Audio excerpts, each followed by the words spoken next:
전기차 시장이 에너지 시장 그리고 비철 금속 시장에 어떤 영향을 줄 것인지에 대해서 발표를 하도록 하겠습니다. 그래서 저의 발표는 오늘 크게 세 가지 파트로 나눠져 있는데, 첫 번째는 먼저 전기차 전망, 그리고 전기차가 가져올 제조품에서의 이제 변화, 그리고 두 번째에서는 에너지 시장에서 이제 전기차의 상용화가 갖는 의미, 그리고 마지막으로는 이제 비철 금속에서 예상되는 변화에 대해서 말씀드리도록 하겠습니다. 네, 그래서 먼저 이제 전기차에 대해서 말씀을 드리면은, 이제 제가 자동차 섹터를 담당하는 것은 아니지만 이제 살펴보면은 이제 자동차 산업 내의 트렌드가 크게 세 가지로 이제 나뉘어져 있는 것으로 볼 수 있었습니다. 그래서 먼저 첫 번째는 스마트 지능형. 그러니까 뭐 예를 들어서 지금 4차 산업혁명과 같이 뭐 IoT 기술, IT 기술과 이제 그 기술이 이제 자동차 시장에 이제 접목되는 것을 이제 볼 수 있을 거고요. 그러니까 그 예가 아마 자율주행차 형태로 될 것으로 이제 보고 있습니다. 이제 두 번째로는 전기 자동차. 그래서 석유를 벗어나서 새로운 이제 에너지원으로 뭐 전기를 이제 가는 것으로 이제 트렌드를 볼 수 있고요. 이제 마지막으로는 경량화 라이트, 이렇게 세 가지의 변화가 있는 것으로 볼 수 있었습니다. 그래서 이제 전기차 산업 내에서도 보면은 아직 뚜렷한 승자가 있지 않고 경쟁이 아주 치열한 상황으로 이제 볼 수가 있을 것 같습니다. 그래서 이제 크게 세 가지 형태로 이제 나뉘어져 있는데요. 이제 첫 번째로는 이제 전통 제조업체, 원래 강국이었던 이제 독일의 제조업체, 예를 들어서 뭐 BMW, 그리고 미국의 GM, 닛산, 이런 제조업체들이 기존의 내연 기관에서 전기차로 이제 그걸 개발하는 형태로 가는 방향이 있고요. 이제 두 번째로는 이제 ICT 업체, 구글, 애플, 이런 업체들이 이제 소프트웨어, 자율주행차와 같은 이제 소프트웨어를 개발하다가 이제 차량 자체 하드웨어까지 개발하겠다, 이런 형식으로 이제 개발이 되고 있고요. 이제 마지막으로는 순수 전기차 업체가 이렇게 경쟁을 하고 있는 것으로 띄고 있습니다. 그래서 이런 형태의 전기차가 이제 상용화, 아직 표준화가 됐지 않지만 이제 각 기관에서 이제 상용화 될 것으로 보고 있는데, 저는 이런 전기차의 부상이 전기차 자체가 갖고 있는 부품의 수가 다양하고 그 관련된 산업 생태계가 갖는 그런 그 서플라이 체인이 길기 때문에 그 가져올 변화에 대해서 이제 주목을 해봐야 된다고 봤습니다. 그래서 여기서는 이제 400여 개라고 되어 있는데 잘못됐고, 이제 자동차 한 대 생산 시에 한 3만여 개 이상의 부품이 필요하고, 이제 그 부품에 필요한 저는 이제 원자재 섹터, 그러니까 비철 금속에 이제 초점을 맞춰서 앞으로 발표를 해 나갈 것이고, 이제 그 에너지 자동차 내연기관에 필요한 이제 석유 대신에 전기차로 이제 전기로 이용될 시 어떤 변화가 나타날 것인지에 대해서 말씀을 드리도록 하겠습니다. 그래서 전기차 전망에 대해서 먼저 말씀드리기 전에요. 이제 10페이지에 있는 전기차에 대해서 먼저 말씀을 드리도록 하겠습니다. 전기차라는 거는 이제 내연 기관과 다르게 그냥 원래는 이제 석유 기존의 오일을 썼다가 전기를 사용하는 전기차로 형태로 이제 바뀌는 것으로 이제 보시면 되실 건데요. 이제 그런 변화 차이로 인해서 내연 기관에 쓰이던 그 엔진이 모터로 바뀌고, 그리고 클러치와 변속기로 이제 속도를 이제 조절을 했는데, 그런 형태가 전기차에서는 감속기 형태로 변화하고, 그다음에 연료 대신에 이제 배터리 형태의 에너지원이 바뀌는 것으로 이제 볼 수 있을 것 같습니다. 그래서 이제 친환경 차 내에서도 이제 뭐 하이브리드 차, 플러그인 자동차, 배터리 전기차, 연료 전지차, 이렇게 다양한 형태가 있는데, 정확한 전기 자동차의 의미는 플러그인 하이브리드 차, 그리고 배터리 전기차, 이렇게 두 가지로 이제 보시면 되실 것 같습니다. 그래서 플러그드인 전기차 같은 경우에는 기존에 이제 사용하는 전기 모터를 이제 주로 사용을 하고, 이제 그 모터 전기가 연료가 다 된다면은 이제 엔진을 이제 사용하는 형태로 이제 보시면 되실 거고요. 네, 배터리 전기차는 순수 전기를 이용해서 모터로 굴러가는 자동차라고 보시면 되실 것 같습니다. 그래서 이제 각종 이제 주요 구성품에서의 이제 차이를 보시면은 전기 자동차는 이제 기존의 내연 기관과 다르게 엔진 변속기가 필요하지 않고 주로 전기 모터, 이제 배터리가 주요 구성 부품이 되는 것으로 이제 볼 수 있고요. 이제 오른쪽에 있는 부품수 비교를 하면은 기존에 사용하던 내연 기관차의 부품인 엔진, 그다음 구동 전달 및 제동 장치에서 이제 그 부품이 줄어드는 것으로 볼 수 있습니다. 그래서 이 전체적인 부품 수가 전기차 같은 경우에 내연 기관차의 한 30% 부품 수가 줄어든다고 이제 보시면 되실 것 같습니다. 그래서 밑에서 이제 또 이제 주목해야 될 점은 전기 자동차 같은 경우는 내연 기관과 다르게 주 연료가 배터리이기 때문에 그 차지하는 비중이 전지팩 50%가 새로운 이제 신수요가 발생하는 것으로 이제 볼 수가 있고요. 그다음에 그 과정에서 이제 엔진 대신에 모터의 구성이 이제 커지고 있다는 것을 이제 볼 수 있을 것 같습니다. 그래서 이제 전기 자동차에 관련돼서는 이제 간단한 설명 여기까지 하고 앞으로 이제 가서 전기 자동차의 전망에 대해서 이제 말씀을 드리겠습니다. 그래서 왼쪽 그래프는 이제 전기 자동차 신규 판매 수를 이제 기록한 역사적으로 이제 판매 대수를 나타낸 그래프인데요. 이제 보시면은 2011년 이후로 11년 이후로 해서 이제 연평균 한 116% 지금까지 한 116% 증가한 것으로 보고 있습니다. 그래서 지금 현재 2018년 2분기에 신규 판매 대수를 보면은 100대 중에 한 2.5대가 전기차라고 이제 보시면 되실 것 같고요. 이제 보급률은 그렇고 이제 주로 이제 비율을 보면은 중국이 아까 앞서서 말씀 주셨던 중국이 많은 비중을 차지하고 있고 그다음에 이제 유럽, 미국 중심으로 전기차 판매가 증가하고 있는 것을 이제 볼 수 있습니다. 그래서 이제 전기차가 과연 미래의 자동차가 될 것인가 하는 측면에서 이제 논란이 많은데 그것에 대해서 이제 각 주요 기관 에너지 기구 그리고 이제 각 석유 업체들에서 전망치를 내놓은 것을 이제 정리를 해봤는데요. 이제 왼쪽에 보시면 왼쪽 위쪽에 있는 그래프는 이제 전기차의 그냥 신규 판매 수라고 이제 보시면 되실 것 같고요. 그다음 밑에는 이제 신규 판매가 누적이 돼서 이제 길거리에 이제 돌아다니고 있는 전기차 누적 비중이 이제 밑에 있는 그래프라고 이제 보시면 되실 것 같습니다. 그래서 기관마다 차이가 있지만은 가장 공격적으로 이제 전망을 하고 있는 기관은 블룸버그인데 거기는 2030년에 한 10대 중에 한 대가 전기차가 될 것이라고 이제 예상을 하고 있고 가장 보수적으로 이제 보고 있는 기관은 오펙이라고 보시면 되시는데 거기는 한 100대 중에 한 5대가 미래에 2030년도에 상용화 될 것으로 이제 보고 있습니다. 그래서 따라서 저는 봤을 때 이제 이런 기관들의 전망치를 봤을 때 전기차의 상용화는 될 것으로 이제 보고 있고 그것을 바탕으로 그 에너지 시장 그리고 비철금속 시장에서 어떤 변화를 가지고 올 것인지에 대해서 이제 설명을 하도록 하겠습니다. 그래서 전기차 시장이 이제 상용화되기 위해서 또 이제 여러 가지 장애물이 있는 것 같습니다. 그래서 과거에 이제 역사를 보면은 이제 처음 나왔을 때가 지금이 한 3번째 경쟁이라고 보고 있는데요. 첫 번째 때는 이제 초기에 자동차가 처음 나왔을 때 그때도 이제 전기차가 지금의 내연 기관차보다 더 많이 굴러다니고 있었다고 이제 볼 수 있습니다. 그래서 그때 1900년대를 보면은 10대 중에 3대가 전기차였고요.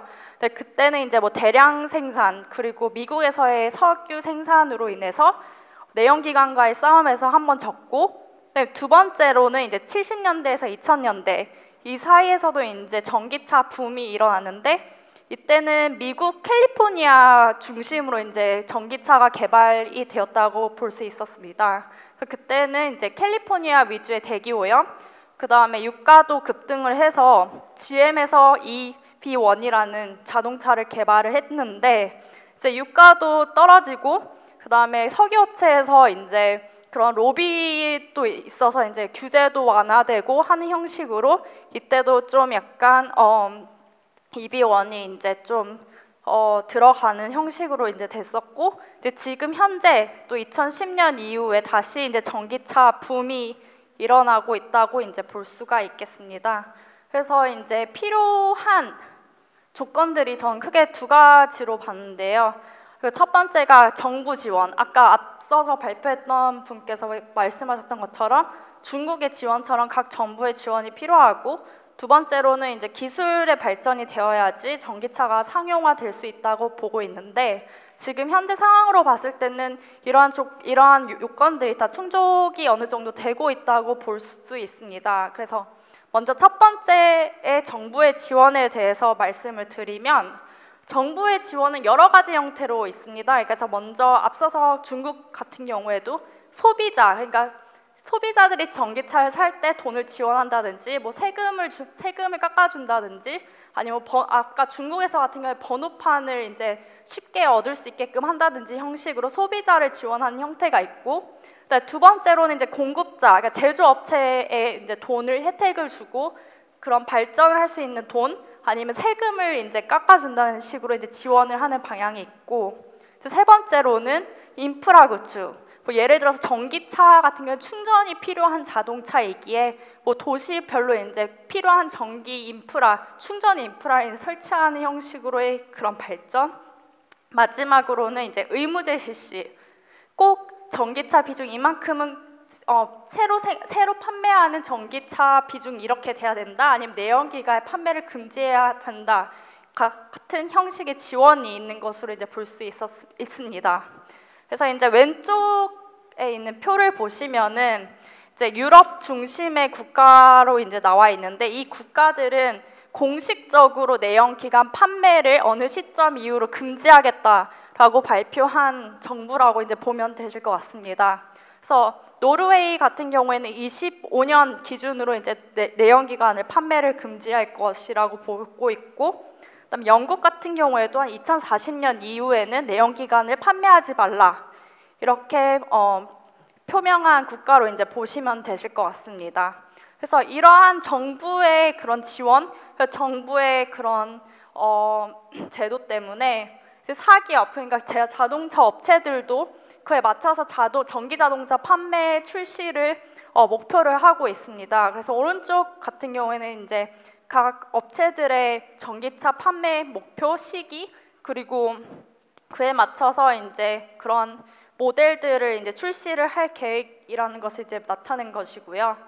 이제 두 번째로는 전기차가 상용화되려면 이제 기술 발전이 돼야 됩니다.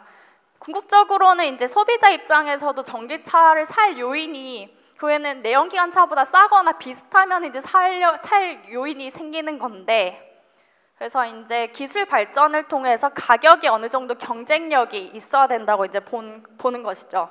그래서 이제 왼쪽 차트를 보시면은 이게 내연기관과 전기차 사이의 가격 예상치를 볼 수 있는데요. 이제 빨간색 라인이 이제 내연기관차 가격이라고 보시면 되실 것 같고, 그다음에 이제 그 바그래프, 총 바그래프가 전기차 가격이라고 보시면 되실 것 같아요. 그래서 이제 이 그래프를 보면은 한 2025년 기준으로 전기차가 내연기관차에 비해서 가격 경쟁력도 이제 생길 것이다라는 것을 이제 의미하는 걸로 이제 해석할 수 있습니다. 그리고 오른쪽 같은 경우에도 이제 미국과 중국의 이제 전기차와 내연기관차 총 소유 비용, 그러니까 자동차를 사서 이제 뭐 연료를, 그러니까 기름을 공급하고 그런 비용까지 총 고려를 했을 때 비용 예상치를 나타내는 건데요. 그래서 보시면은 오른쪽 그래프에서도 중국은 좀 더 앞서 나가긴 하지만 궁극적으로 한 2025년 이후 기점으로 전기차를 가지고 있는 게 더 쌀 수 있다라는 전망치라고 이제 보시면 되실 것 같습니다. 그래서 이러한 요건들을 봤을 때 이제 전기차 상용화는 어렵지 않다라고 이제 보시면 될 것 같고요. 그래서 이제 13페이지를 이제 발표를 하도록 하겠습니다. 그래서 이런 상용화에 맞춰서 과연 어떤 부문이 이제 바뀔 것인가를 좀 더 나눠서 봤습니다. 그래서 내연차가 전기차로 바뀌었을 때 어떤 게 이제 플러스 요인이 긍정적일 것이고 어떤 것이 이제 좀 약간 사양화될 것인가 이제 보면은 이제 내연차 같은 경우에는 기존의 아까 앞서서 말씀드렸다시피 뭐 엔진이라든지 변속기 같은 그런 구동 제품이 원래 사용되었지만 전기차 같은 경우에는 이제 모터 위주로 되기 때문에 엔진과 변속기는 사용화되고 전기차로 이제 바뀌었을 때 모터 같은 중심의 이제 부품들이 좀 긍정적이다라고 이제 보시면 되실 것 같고요.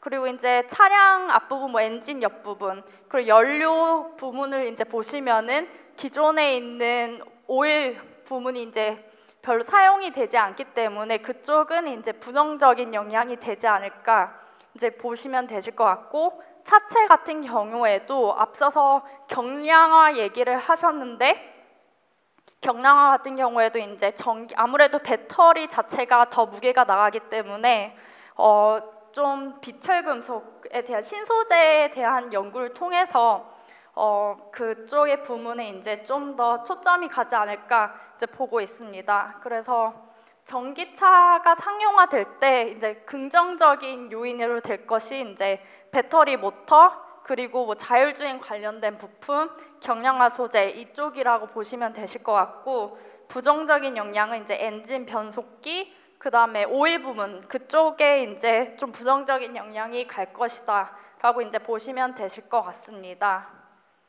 그래서 앞부분에 대해서 이제 첫 번째 파트는 말씀을 드렸고요. 이제 두 번째 파트, 그러니까 에너지 시장에서 전기차 상용화 갖는 의미에 대해서 말씀을 드리도록 하겠습니다.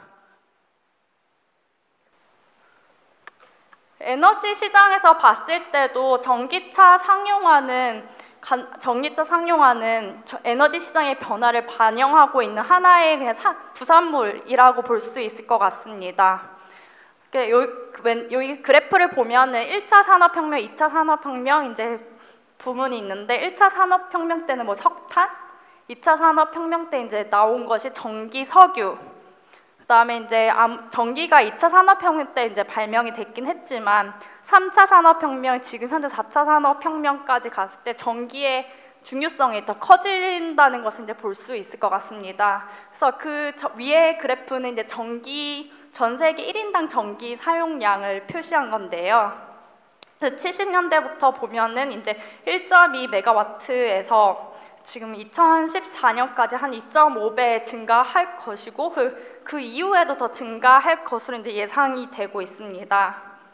그래서 좀 더 자세히 보시면은 이제 다음 페이지에서 17페이지를 보시면 이제 이 그래프는 왼쪽 그래프는 전 세계 최종 에너지 소비 내에서 이제 각 에너지 원별 비중을 이제 나타낸 것인데요. 이제 그 밑에 글씨가 잘 안 보이겠지만 이게 1965년부터 2017년 사이의 비중이라고 보시면 될 것 같습니다. 그래서 여기서 보시면 이게 초록색 바가 석유를 나타내는 건데요. 이제 석유를 보시면은 90년대에 이제 정체가 되어 있다가 2000년대로 이제 넘어가면서 석유의 비중이 40% 밑으로 최종 에너지 내에서 차지하는 비중이 점점 더 떨어지는 것을 이제 보실 수 있을 것 같습니다. 그리고 이제 오른쪽 그래프는 이제 전 세계 총 에너지가 아닌 이제 전기를 생산하기 위한 그 전력 생산에서 필요한 에너지 섹터별로 이제 비중을 나타낸 것인데, 이와 같은 경우에도 석유의 경우에는 이제 90년대 이후로 점점 줄어들고 있고, 석탄, 그러니까 화석연료인 석탄 같은 경우에도 2010년 기점으로 이제 40% 이하로 떨어지고 있는 것을 이제 보실 수 있을 것 같습니다. 그래서 이와 같이 에너지 시장 내에서도 이제 탈화석 연료화하는 그런 흐름이 있는데, 그런 과정에서의 전기차의 상용화는 그 에너지 시장에서 갖는 변화와 이제 맞는 그런 그 과정에 있는 부산물로 이제 보실 수 있을 것 같습니다. 그래서 이제 다음 페이지를 보시면은 이제 좀 더 구체적으로 석유 에너지 유가에 대해서 이제 말씀을 드리려고 하는데요. 이제 예전에는 그 전기차가 두 번째 경쟁에서 실패했을 때는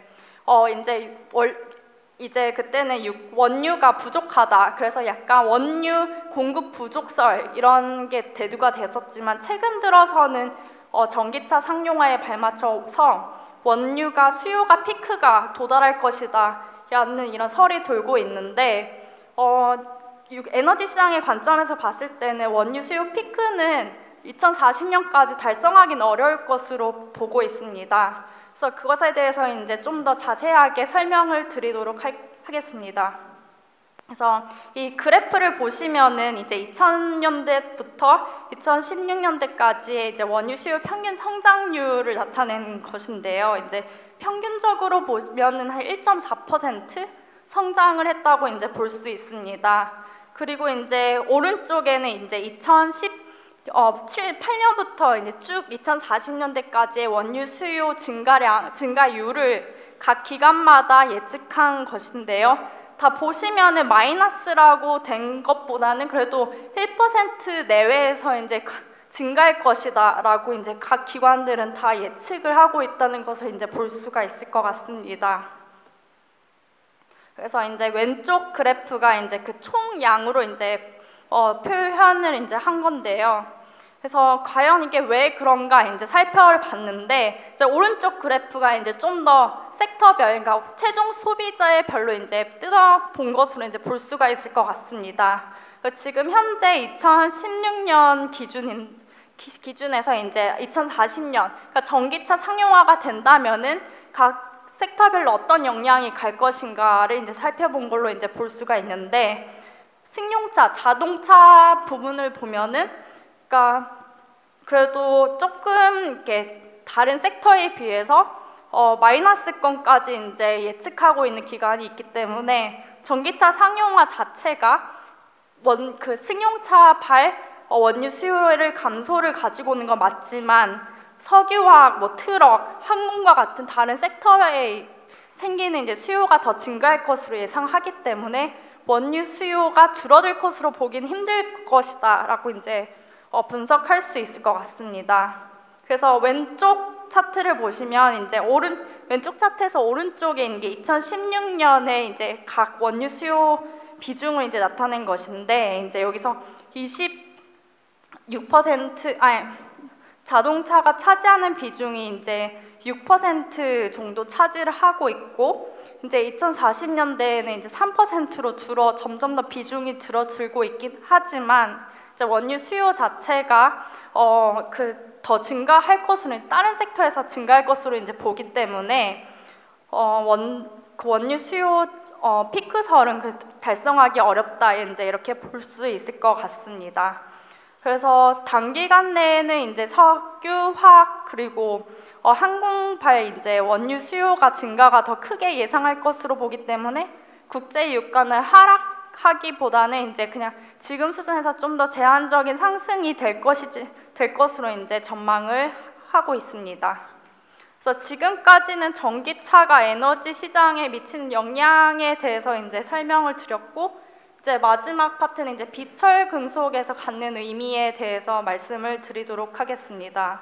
그래서 비철 금속도 요즘에 전기차 때문에 엄청 핫한 것 같습니다. 그래서 예를 들어서 뭐 비철 금속 같은 경우에는 뭐 코발트 가격이 금년도에 한 100% 이상 가격이 상승을 했고, 그다음에 그 외에 뭐 니켈, 그 배터리 관련된 니켈 그리고 리튬 등등의 소재들이 점점 주목을 받고 있는 것을 볼 수 있겠는데, 그게 어떤 영향이 있는 건지 한번 좀 더 살펴보도록 하겠습니다.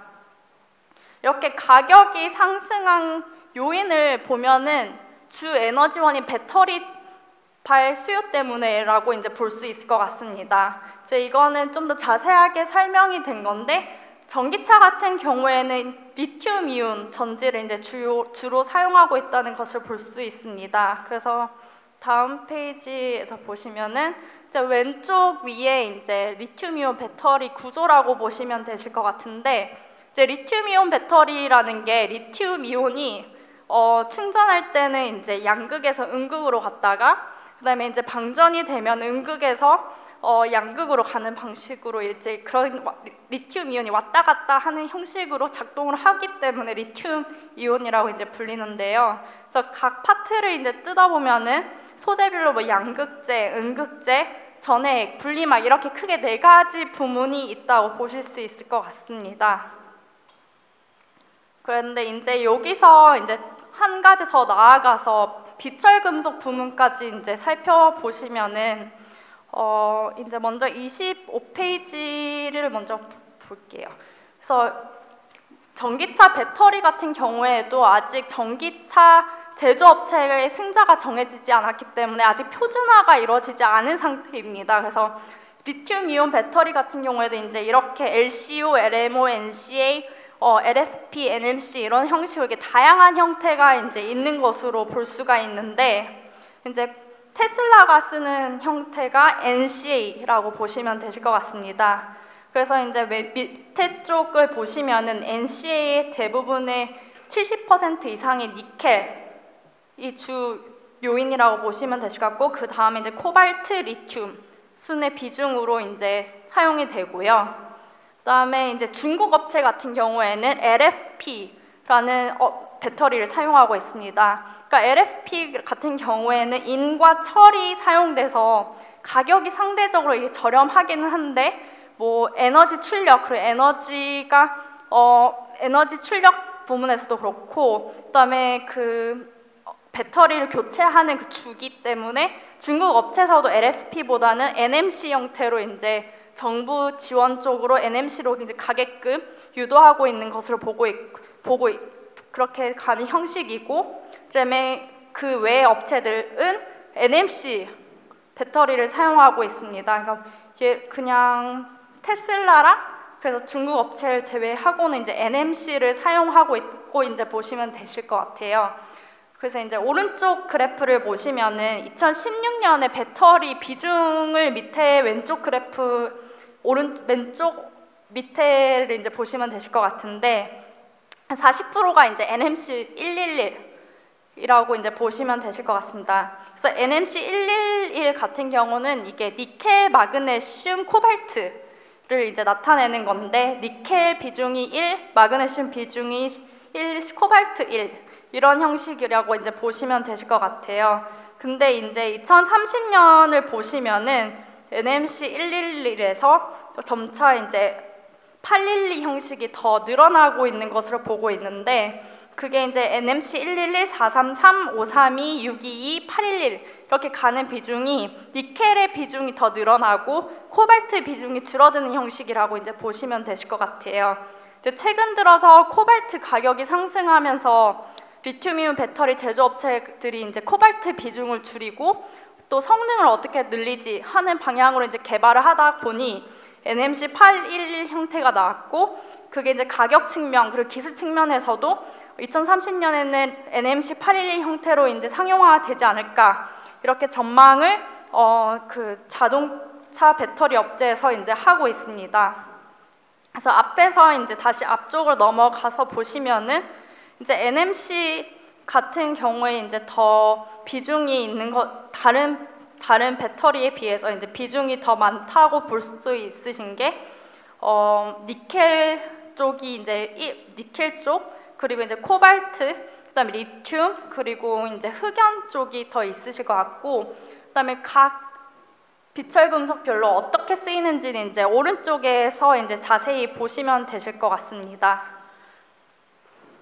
그래서 이제 27페이지에 대해서 설명을 드리려고 하는데요. 이제 리튬 이온 배터리 같은 경우에는 전기차가 상용화되고 이제 전기차가 더 많이 팔리고 생산이 될수록 리튬 이온 배터리도 더 많이 생산되고 판매될 것으로 전망을 하고 있고 그 왼쪽 그래프가 리튬 이온 배터리의 수요가 이제 어떻게 될 것인가에 대해서 전망치를 내놓은 것이라고 이제 보시면 되실 것 같습니다.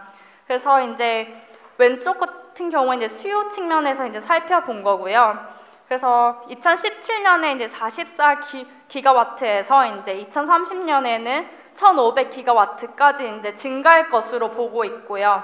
이제 오른쪽에 있는 원 그래프를 이제 보시면은 제조 측면에서, 그러니까 제조업체들의 측면에서 예상치를 내놓은 건데 2018년에는 131기가와트에서 20년까지 한 4배, 3-4배 정도 이제 2016년에서 2030년 갈수록 NMC 8일 형태가 더 많아질 것이다. 이제 이걸 염두에 두고 저는 비철금속에 어떤 영향을 미치는지 한번 살펴보도록 하겠습니다. 그래서 각 배터리가 NMC의 형태로 발전을 할 것이고 그에 따라서 이제 비철금속이 수요가 어느 부분이 늘어날 것인지에 대해서 전망을 나름 해봤는데요. 이제 보시면 이제 2016년도에는 별로 비철금속별로 큰 차이가 보이지 않는 것으로 이제 볼 수 있습니다. 근데 이제 2030년을 보면은 뚜렷하게 증가한 종목이 이제 구리, 알루미늄, 니켈. 여기 노란 색깔이 구리고 빨강 색깔의 알루미늄, 이제 초록 색깔이 니켈인데 이 부문에 대해서 이제 거의 한 100배 이상 수요가 증가할 것으로 전망을 했고요.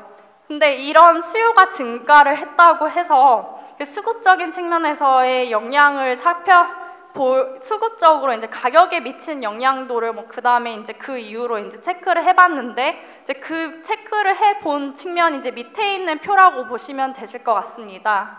그래서 기존에 있는 구리 수요에서 전기차발 수요가 차지하는 비중 그리고 공급이 얼마만큼 생산을 할 것인지에 대해서 예상을 해보았는데 그래도 그 영향력이 100% 이상 차지하는 비철금속이 리튬 그리고 코발트 이 부문이라고 보시면 되실 것 같습니다. 그래서 리튬 같은 경우에는 공급에 비해서 한 300% 정도 수요가 증가할 것으로 보고 있고 코발트 같은 경우에는 한 127%로 이제 유망해 있고 그 다음으로는 이제 흑연 같은 경우에는 리튬이온 배터리에서 음극재로 사용이 되고 있는데 흑연 같은 경우에도 한 71% 정도 증가할 것으로 이제 보고 있습니다.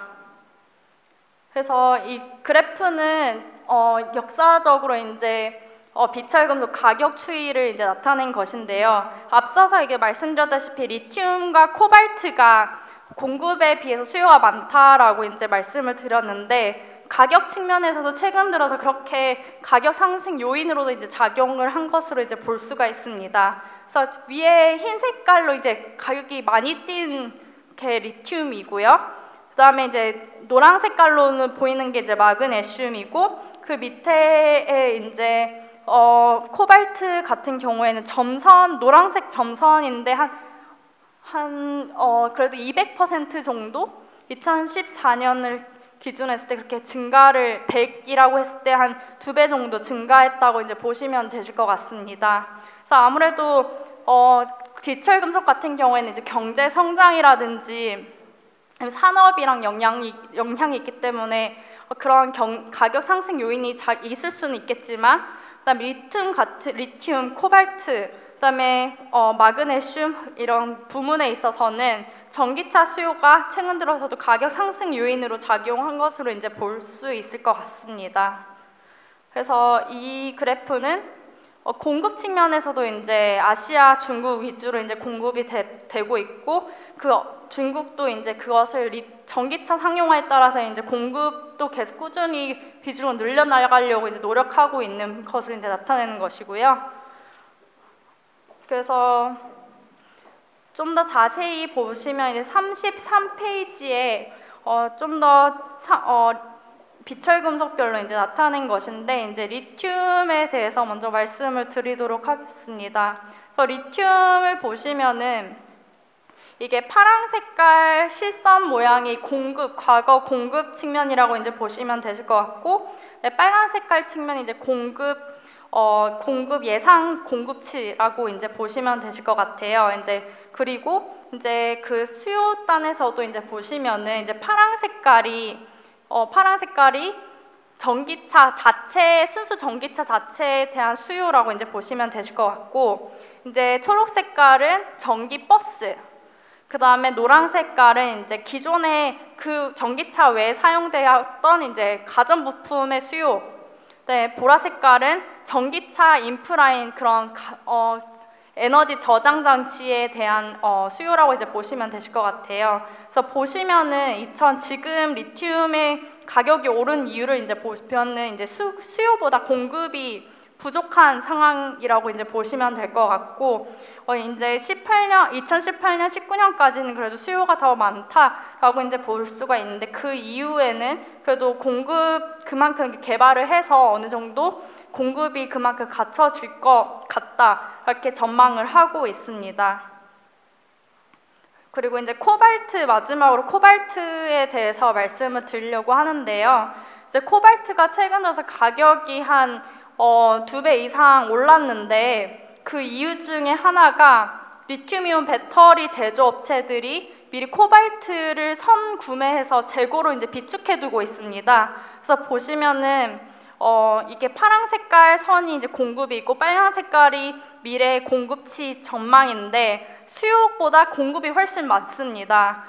그렇게 보면은 이제 가격 상승 요인이 되지 않을 텐데, 그 요인 중에 하나가 미리 앞으로 이만큼 전기 배터리를 생산할 건데, 그만큼 필요한 코발트를 선구매해서 한 10%, 작년 같은 경우에는 한 10%를 미리 선구매해서 구축해놨다고 이제 보실 수 있을 것 같습니다. 그래서 지금 현재 코발트 가격이 좀 고평가됐다, 그렇게 이제 볼 수 있을 것 같습니다. 그래서 시간 관계로 이 정도까지 발표를 하겠고요. 네.